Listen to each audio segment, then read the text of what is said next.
এক বিশাল নীল সমুদ্রে থাকত এক ছোট্ট সোনালি মাছ, নাম তার রোদ।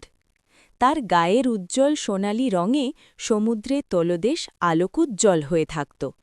রোদ খুব দয়ালু ছিল, কিন্তু অন্য বড় মাছেরা তাকে অবহেলা করত। একদিন সমুদ্রের এক বড় প্রবাল প্রাচীরে একটি অতিকায় অক্টোপাস বিপদে পড়ল। তার পাগুলো একটি পুরনো মাছ ধরার জালে এমনভাবে আটকে গিয়েছিল যে সে নড়াচড়া করতে পারছিল না।